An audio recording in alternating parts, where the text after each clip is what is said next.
If you've ever felt like every news station is saying the same thing, it's because they are. But here's the twist. It wasn't always like this. Once upon a time, there were legal guardrails. Broadcasters were bound by law to offer balanced, honest perspectives. It was messy, but it was real. Then came a political shift that changed everything. One administration made the decision to dismantle those protections, quietly ripping away the foundation that held media accountable. And with that, the last remnants of journalistic integrity were traded for ratings, influence, and control. In 1949, the FCC introduced something called the Fairness Doctrine, a policy that required broadcasters using public airwaves to present controversial issues in a fair, honest, and balanced way. Opposing viewpoints weren't optional, they were mandatory. This wasn't just about politics, it was about protecting public debate, preserving journalistic integrity, and making sure truth had a fighting chance in the media arena. It protected diverse voices. It protected accountability. It protected you. But what happened to it and why? The answers might disturb you. Dive deeper with Redacted Reality. Subscribe now, hit the bell, and uncover what they don't want you to know. The truth didn't vanish. It was. Then came 1987. Reagan's FCC argued that the Fairness Doctrine was chilling free speech, so they repealed it, quietly but decisively. That single move changed everything. It was the start of a media revolution. Talk radio exploded with one-sided rants, echo chambers formed, and partisan voices rose to dominate the airwaves. News became less about informing the public and more about influencing them, nudging perception, shaping opinion, and driving division. That ratings became the new god, and outrage was the fuel. Networks realized it was more profitable to tell people what they wanted to hear than what they needed to know. And just like that, the foundation of media began to shift from public service to political weapon. Fast forward to 2011. President Obama's FCC didn't just leave the corpse of the Fairness Doctrine in place, they burned the body. The final remnants were officially removed from the Federal Register, erasing a decades-old safeguard that once held media outlets accountable for fairness and balance. Without it, broadcasters no longer had to present opposing views, giving rise to the hyperpolarized, agenda-driven media landscape we see today. The result? Echo chambers, disinformation, and a public left guessing what's real.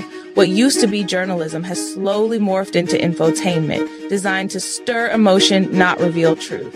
In a world where media can shape elections, public opinion, and even history itself, understanding how we got here isn't just important, it's essential. Don't just scroll past Redacted Reality. Breaks down the hidden history behind today's headlines. Subscribe, share this video, and help others learn how to question and navigate the media in 2025. Today, 6 corporations own 90% of all U.S. media. Disney, Comcast, Viacom, at&t, News Corp, CBS. They own your TV, your radio, your news app, your movies, and increasingly, your mind. What you watch, what you hear, what you scroll past on your feed, it's all filtered through the same corporate interests. Different logos, same agenda. This isn't just about entertainment or cable bundles. It's about control of narratives, of information, of public opinion. These conglomerates don't just report the news, they shape it. They don't just produce content, they curate your reality. When 6 mega corporations control nearly everything you consume, how much of what you believe is truly yours? This isn't media, it's manufactured perception. It didn't happen overnight. The shift was slow, strategic, and disguised as progress, more channels, more choices, more convenience, but less actual truth. We thought we were gaining freedom, but we were really just being funneled into tighter narratives, into curated outrage, into mental silos that reinforce what we already believe instead of challenging us to think. We traded curiosity for comfort, dialogue for dopamine, and now the media doesn't reflect reality, it manufactures it. Ready to break the spell? Hit that subscribe button and share this with someone who still thinks if it's on the news, it must be true. Let's take the blinders off together. It's time to question what we're told and who's telling it.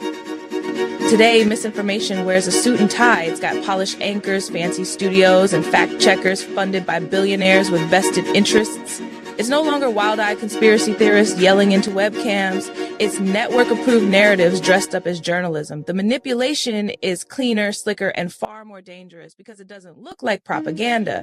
Algorithms are tuned to keep you scrolling, but not necessarily thinking. They decide what you see, and more importantly, what you don't. Critical voices get buried. Dissent gets demonetized. You're not consuming information anymore. You're being fed it, carefully portioned and seasoned to your biases, so you'll come back hungry for more.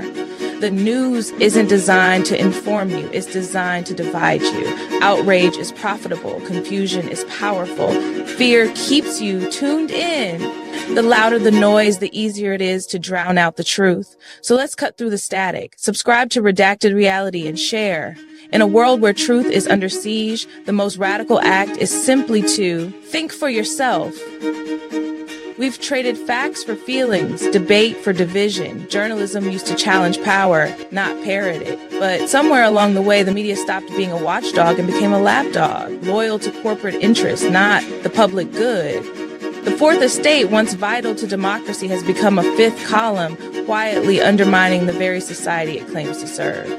And here's the kicker. Most people don't even realize it's happening. This isn't about left or right. It's not red versus blue. It's about control of what you see, what you think, and what you believe. When truth becomes subjective and narratives replace facts, the battle isn't just political, it's psychological. If you're still with us, you're already ahead of the curve. Like this video, hit subscribe, and share it with someone who's ready to wake up, because real awareness doesn't come from the evening news. It comes from questioning everything. They weren't lying when they said that line. They just forgot to mention they were the danger. The warning was real. The threat was genuine. But the source wasn't some distant enemy or foreign adversary. It was much closer to home. The very ones who claimed to protect you, to inform you, to lead you, they were the architects of the chaos. The message wasn't a safeguard. It was a smokescreen.